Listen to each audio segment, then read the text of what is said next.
प्रणाम मित्रों। तो चलिए आज हम लोग राम लक्ष्मण परशुराम संवाद पाठ के छठे व अंतिम पद को पढ़ेंगे। कहयु लखन मुनि सीर तुम्हारा, को नहीं जान विदित संसारा। माता पिता ही ओरिन भय नीके, गुर रीनु रहा सोचू बड़ जी के। सो जनु हमरे ही माथे गाढ़ा, दिन चली गए ब्याज बड़ बाढ़ा। अब आनिया ब्यहारिया बोली, तुरंत देयु में थेली खोली। सुनी कटु बचन कुठार सुधारा, हाय हाय सब सभा पुकारा। भृगुबर परसु देखावही मोही, विप्र विचारी बचो नृप द्रोही। मिले न कबहु सुभट रन गाढ़े, दुज देवता घर ही के बाढ़े। अनुचित कही सबु लोग पुकारे, रघुपति सयन ही लखनु निवारे। लखन उतर आहूति सरिस, भृगुबर कोपु कृसानु। बढ़त देखि जल सम बचन बोले, रघुकुल भानु। तो चलिए हम इसके भावार्थ को देखते हैं। कवि लिखते हैं कि कहियु लखन मुनि सील तुम्हारा, को नहीं जान विदित संसारा। अर्थात लखन जी फिर से व्यंग्य करके कहते हैं कि हे मुनि, आपके शील को कौन नहीं जानता। आपका शील तो विश्व विदित है, अर्थात वह पूरे संसार में विख्यात है और सभी लोग जानते हैं कि आप कितने शील पुरुष हैं। आगे वे कहते हैं कि माता पिता ही उऋण भय नीके, अर्थात आप तो अपने माता पिता के ऋण से उऋण हो चुके हैं, यानी कि आपने अपने माता पिता के ऋण को चुका दिया है। आगे लखन कहते हैं कि गुरु रीनु रहा सोचू बड़ जी के, अर्थात अब आपके लिए केवल गुरु ऋण को चुकाना ही बाकी रह गया है। बाकी तो आपने अपने माता पिता के ऋण को चुका ही दिया है और इसी गुरु ऋण को चुकाने के लिए आप बहुत सोच में पड़े हुए हैं। आगे वे कहते हैं सो जनु हमरे ही माथे गाढ़ा, अर्थात वो जो गुरु ऋण है वह हमारे ही माथे में गाढ़ा गया है। आगे वे कहते हैं कि दिन चली गए ब्याज बढ़ बाढ़ा, अर्थात दिन तो बहुत बीत गए हैं तो शायद उसमें ब्याज भी बढ़ गया होगा, यानी कि ऋण का जो ब्याज है वो भी बढ़ गया होगा।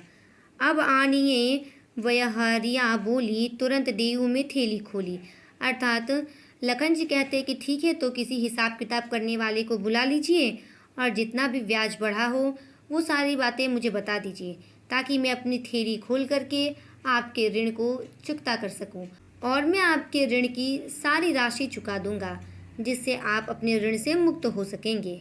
आगे कवि लिखते हैं कि सुनी कटु वचन कुठार सुधारा, हाय हाय सब सभा पुकारा।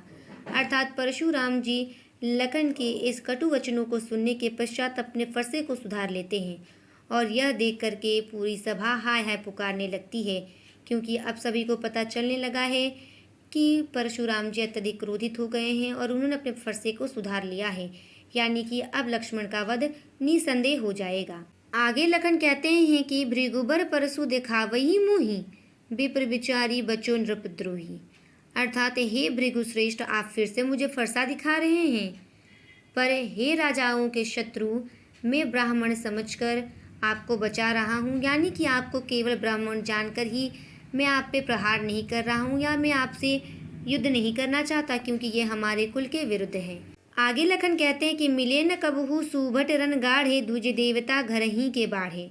अर्थात हे परशुराम जी, आपको कभी हम लोगों जैसे बलवान वीर मिले ही नहीं और आप अपने आप को श्रेष्ठ समझते हैं, तो आप अपने घर में ही श्रेष्ठ होंगे।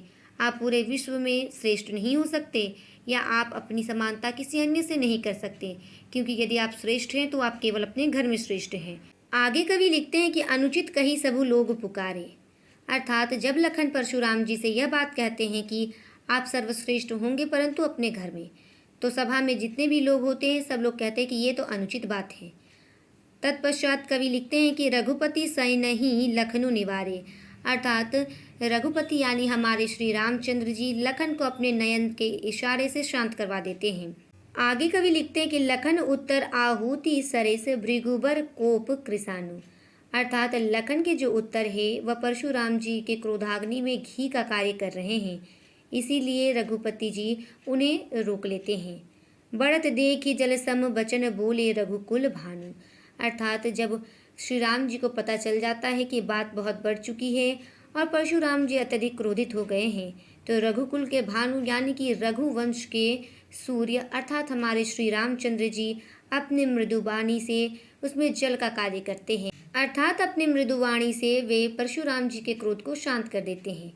यहीं पर इस पाठ के सभी पद समाप्त होते हैं। धन्यवाद।